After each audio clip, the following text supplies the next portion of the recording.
19वे शतक. मूलबाळ होत नाही म्हणून सासरच्यांनी, माहेरच्यांनी आणि समाजाने दुसऱ्या लग्नाचा आग्रह धरताच पतीनं उत्तर दिलं, मूलबाळ होत नाही मग दोष माझ्यातही असू शकतो.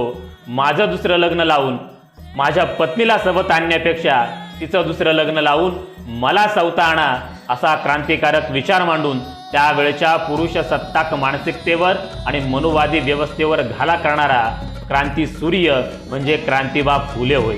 क्रांतिबा फुले आणि सावित्रीबाई फुले यांनी कधीही मूल होत नाही म्हणून एकमेकांवर दोषारोपण केले नाही, पण त्यांनी एका ब्राह्मण विधवा महिलेच्या मुलाला दत्तक घेतलं, त्याचं नाव यशवंत ठेवलं, त्याला उच्च शिक्षित केलं आणि डॉक्टर बनवलं. हे दाम्पत्य इथेच थांबलं नाही.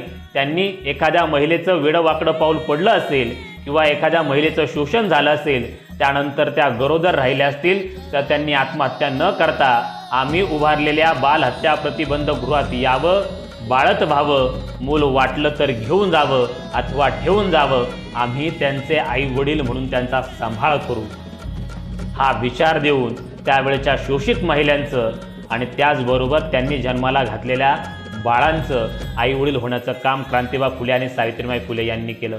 आजही अनेक दाम्पत्य यांना मूलबाळ होत नाही आणि माणूस पण हरवलेली माणसं त्यांना निपुत्रिक म्हणून हिणवतात. यावेळी अशा दाम्पत्यांनी क्रांतिबा फुले आणि सावित्रीबाई फुलेंचा आदर्श घ्यावा, मूलबाळा दत्तक घ्यावं आणि आईबाप होण्याचं सुख अनुभवावं, आईबाप म्हणून जगावं. बाकी क्रांतिबा फुलेंना जयंतीदिनी विनम्र अभिवादन, हा पैलू नक्कीच लक्षात ठेवा. जय भीम, जय शिवराय.